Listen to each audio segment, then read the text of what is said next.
Ngayon po, nandito po tayo sa Barangay Atate at kinakapanayan po natin ang isa sa pinakamabait at masipag na punong barangay sa katauhan po ni Honorable Florencio Bernardo. Kap, magandang umaga po at una po sa lahat, kamusta po ang ating barangay? Magandang umaga po, ma'am. Ulit po sa inyo po na mga kasamahan sa estasyon. Okay. So, ano naman po ang masasabi natin, Kap, na mga paggawain po natin na pwede natin ipagmalaki dito sa ating mga constituent? Sa amin po rito sa barangay,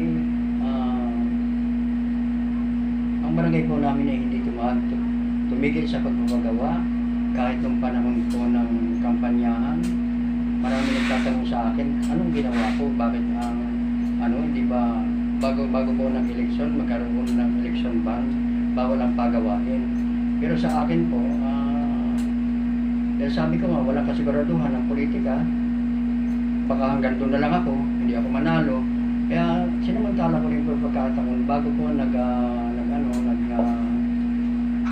nagkaroon po ng election ban, naglabas po ako ng budget namin para sa pagawain. Nag-umpisa po ako sa tatlong pagawain. Kasi kung mag-umpisa mo po yung ang pagawain, hindi na po pwedeng harangin pa yan ng gobyerno natin o ng Comelec. Dahil ilabas ko na, nakapag-umpisa na ako, hindi ko matapos yan, dire-diretso po. Kaya after po ng eleksyon, yung inumpisahan ko po na tatlong pagawain na naglabas ko yung budget, na mahinga po kami ng 3 days lang. After 3 days po, diretso na naman po ako para maipatapos ko yung mga naumpisahan ko. After noon, pagdating po ng second quarter, ay panibagong budget na naman kami. Kaya tuloy-tuloy po hanggang sa ngayon. Sa ngayon po, ang karamihang pagawain po namin ngayon, mga kalsada.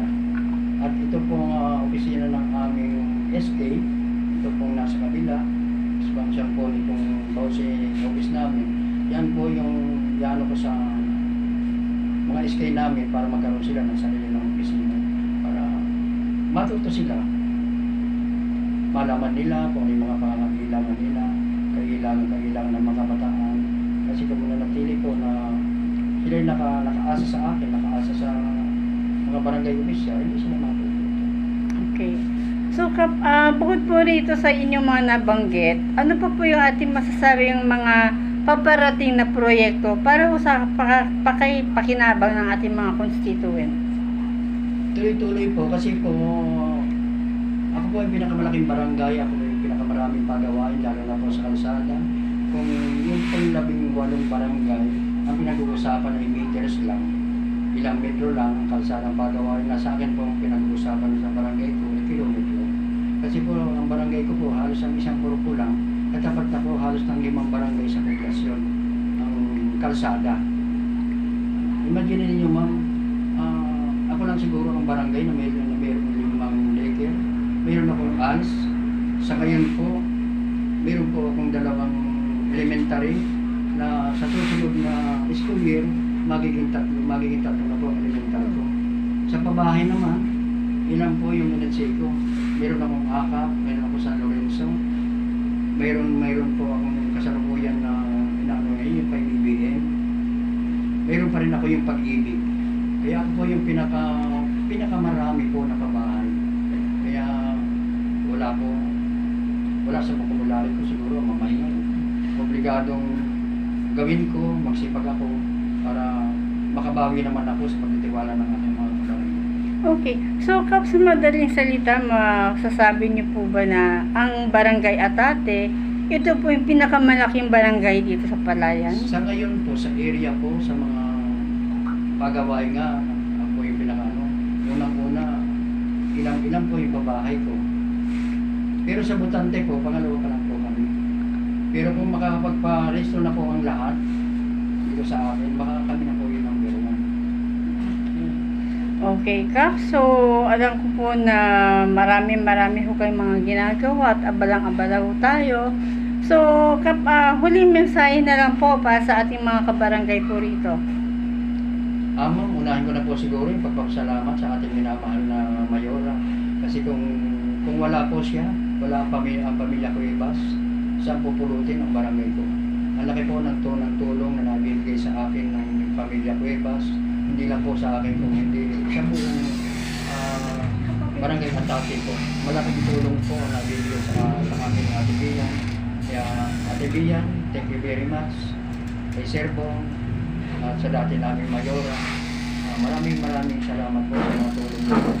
Alam ko na halos sobra-sobra yung mga ipinasok ko sa AIP ng city.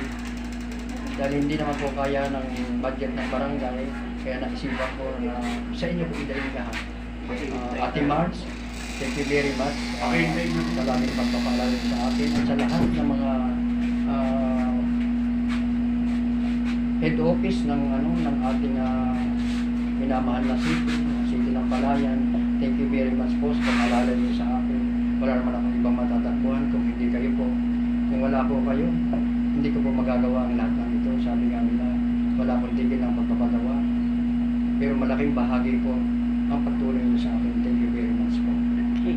So, Kap, sa ganang amin po, maraming salamat din, Kap, sa panahon na iniukol niyo po sa amin. At wala ko kami ibang hangarin, kundi patuloy po tayong patnubayan ng Pumay Kapal. Cecil Castro po na muli bumabati po sa inyo, Kap.